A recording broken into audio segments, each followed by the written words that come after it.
Hey guy, do you want to see something cool? Oh boy, I hope it's Bakugan. What's better than Bakugan?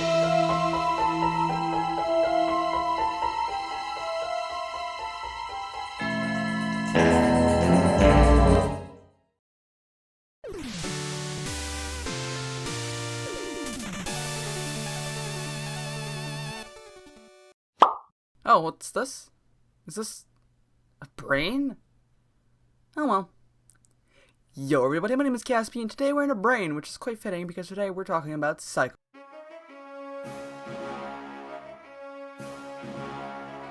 Psychonauts has been in my stream library since 2016, but I never beat it. In fact, I didn't even beat the first level until 2018, when I first started to play this game again. To say the least, I didn't beat it then either, because I'm dumb. Thus, with the soon approaching Psychonauts 2 arriving on the 25th of August, less than a month, and me never beating this game, I think it's time we have a look now. Yes, I realize everybody's doing this, shut up. Psychonauts was developed by Double Fine as their first game ever. Tim Schafer departed from LucasArts because he wanted to pursue other interests. For those that don't know, Tim was the designer of classic games such as Grim Fandango, Full Throttle, and Day of the Tentacle. Add those to the list of games to review, I guess. He was apparently also on the team for Star Wars Episode 1 Racer, credited as never tried to sabotage the project. Do with that intro as you will. So finally, on the 19th of April 2005, Psychonauts was released to critical acclaim and, according to Majesco, who published the game, underperformed. And yeah, it actually did. It released on the PlayStation 2, Xbox, and later on, Steam. The game opens with this title screen, and may I say how magnificent. The brain is, of course, a big deal in this game, but not only that, once we press space... as you can see, I am playing with keyboard and mouse, don't judge. We see our main character walking toward us, and we then choose to either start new game, continue, or load game while walking on the brain. Amazing. And if you press escape, you get this notebook as a menu. It's pretty cool if you ask me. Oh, and also, the options are doors, which again is befitting of the game. We start a new game and we open to a cutscene. The plot is that we are in a summer camp called Whispering Rock, where they teach how to become psychonauts. Except, we're not supposed to be there. We snuck in. We fall out of a tree, though, and introduce ourselves. My name starts with a D. Is Rasputin. Wait. Rasputin? Oh. We cannot afford the rights to the actual song, sorry. So what the fuck is it with these designs? Coach over here looks like a butt plug. This girl looks like she can grapple with her neck. This kid probably can hear stuff on Mars. And ew, get away, your breath smells of... eggs, probably. The most normal one is this guy, but he still looks like Neo as a Minecraft skin. I love it. Honestly, it's a great style and I genuinely love it so much. It's very unique and fun. Anyways, we get told off for sneaking in, and worst of all, they call our dad. Oh wait, my dad is dead. I get to stay! Let's get to bed before this thing comes and eats my soul or something. We then get to explore the cabin area now, and, more importantly, explore our controls. We can run, jump, do terrorism, jump, but like again, and ground pound. Pretty standard stuff to be honest, and we also have the trampoline things, like in a lot of platformers, gradually going higher and higher so that we can eventually get where we want to. We can walk on type ropes as well, again, like a lot of platformers. Swinging, grabbing onto ledges, all the typical platformer things. That's not a complaint or anything, it's great, I love it. There are some arrowheads in the ground of the camp. Why, may you ask? Camp's built on an Indian burial ground. Oh, okay. Neat. They get used to buy stuff at the camp store. Pro tip, get the dowsing rod. Trust me. There are also these cards that can be combined with Psycores, that you buy in the camp store, that is, to make these things that I believe level you up. I barely got any, so... sorry? We can now proceed to Coach Oleander's training up here. We meet this tall-headed fellow on his way to skip class. He explains it's very, very hard and gives us a smelling salt to escape. Bobby then catches up to bully us. Really? Because you look more like the cotton candy. Oh shit! That's way better than what I said. All hail the disc god. We enter Oleander's mine and set off into war? What?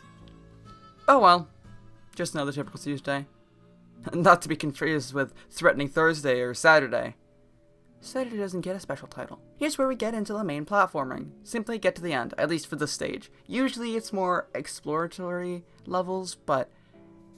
You find these color things all across the stage. These are figments of whoever's mind you're in's imagination. Now that I think about it, these are kind of like the coins in Mario, at least the closest thing we get, as in they're everywhere. But they act more like XP, so...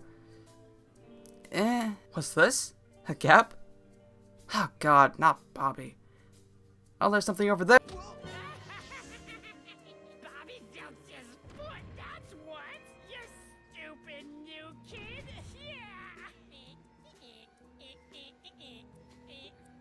That's my sleep paralysis demon. Man, is this fun. The controls feel really good. The jump has a nice arc, the swinging parts have the right amount of weight, and there's even Sonic Adventure 2 style grinding. Or Crash 4 style grinding. Or Scalar style grinding.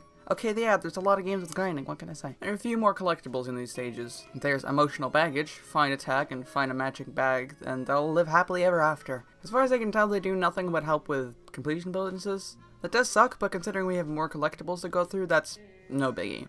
There are vaults. Once a vault is cracked, you get the hidden memory of the person you're inside. That sounds bad. In the form of these comics. It's actually pretty fun to see them. You get some backstory from them, which is very nice. And then there are mental cobwebs. To get these, you need a cobweb duster, which costs 800 arrowheads. And you needed to beat the game, so that's why you want the dowsing rod. Oh, I probably should have mentioned what that does. It gets you arrowheads. That's it. Once you collect the cobwebs, you can turn them into those cards from before. There's a small section I quite like in this stage. You have to run to the wall so you don't get hit by these cannonballs. Wait, Bobby was firing those? He's trying to kill us! Straight up murder! Sick fuck! He's just planning on killing us. So he can feed us to his family, of course! He's the villain, I'm calling it. After we're done in there, we get transported out. Minecraft Neo, who's actually called Agent 9 or Sasha 9, says he wants to do some experiments with us. Oleander will have none of it. I guess he hates us. He's the villain, I'm calling it. 9 gives us a button and tells us to meet him at some isolation chambers. What the fuck is that supposed to mean? This poor kid was stuck in here? Oh, it was Bobby who put him there? Understandable. Man, this camp is really a shithole. There's a button missing. Thank God Agent 9, which, by the way, is 9 isn't the German word for no, gave us this button. Whoa, whoa! Where are we going? Oh, that's why he gave me the button. Clever boy. Here, have an Agent 9 snack. In this stage, she gives us our first psychic ability, the Marksmanship badge. This allows us to shoot towards the enemies. There's even a lock-on feature, which is a fantastic feature. The other badges are a levitation badge. This does two things. It lets us make a ball to ride on that feels like a ball. Let me explain. When you use this ball, it makes you faster on flat ground than regular running, but when you go downhill, you go way faster. On the other hand, it makes you slower uphill. It has good physics and it's very nice. It also lets you jump really high when you're on the ball. I like this. It's nice. You can, of course, also levitate with this one. Think Rayman's helicopter hair. Next up is the Pyrokinesis badge. This lets us do my favorite pastime, arson. The Telekinesis badge, letting you pick stuff up and chuck it around. The invisibility and shield, being quite self-explanatory.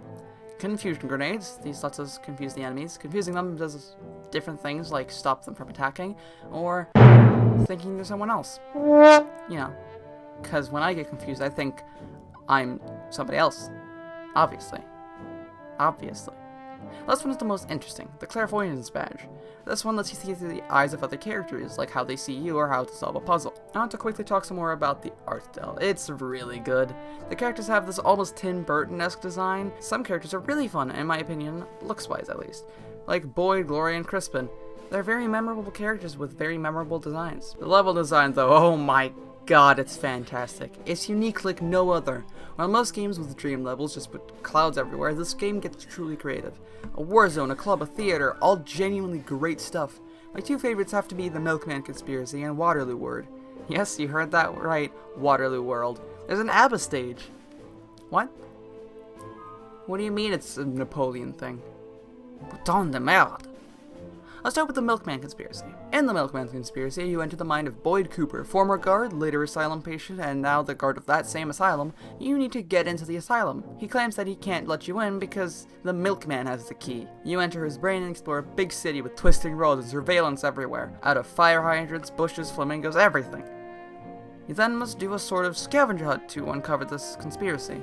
I can't do this level justice in this amount of time, so I'll send you all to a video by Thought Bubble. He delves way more into this and why it's genius. What in the world is just as interesting? Once you enter the asylum, you find this man, Fred Bonaparte. He seems to have two personalities.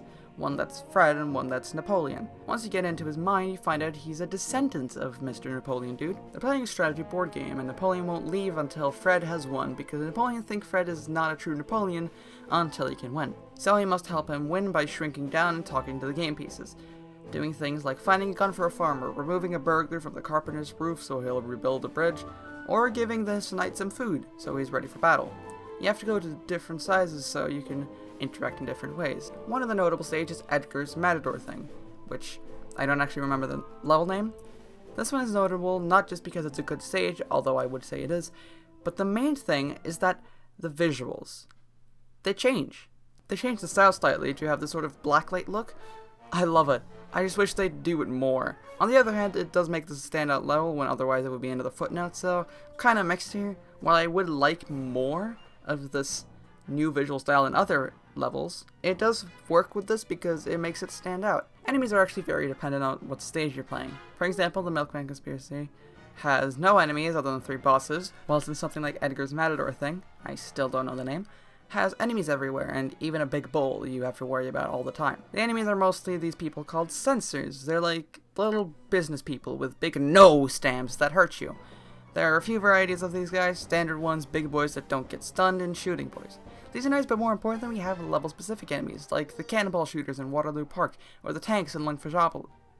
Long story, don't want to talk about it. Bosses, on the other hand, are very hit and miss with me. They're either very boring or very interesting. Let's take an example from either side. Den Mother, from the Milkman Conspiracy, is the final boss of that stage. I say final because there are 2 other bosses. She is quite fun to fight and figure out. She sells these explosive cookie boxes that you have to throw back at her, but she throws little gas things as well that you have to dodge. Later, it's lights out and you can't see anything. She can though, so use clairvoyance to be able to see and continue the fight. As for a boring fight, we have the 4 luchadors. They are all almost the same, and not even that fun to fight, to be honest. They'll try to tackle you, so you just jump over them and punch, then wait for them to do it again. The final one has used the confusion grenade, which is nice, but that's about it.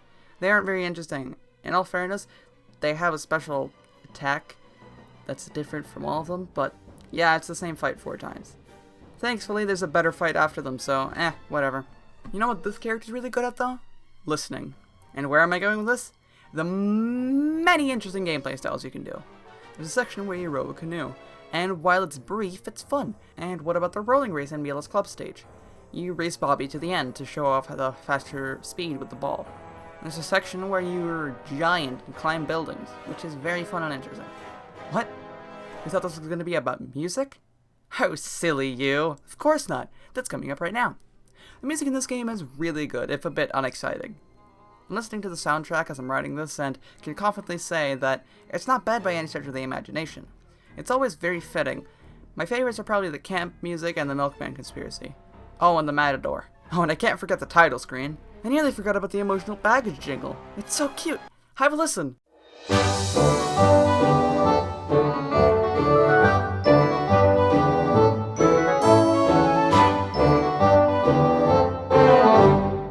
Yep, I told you. Now it's time to talk about story spoilers. Yep, I know, heartbreaking.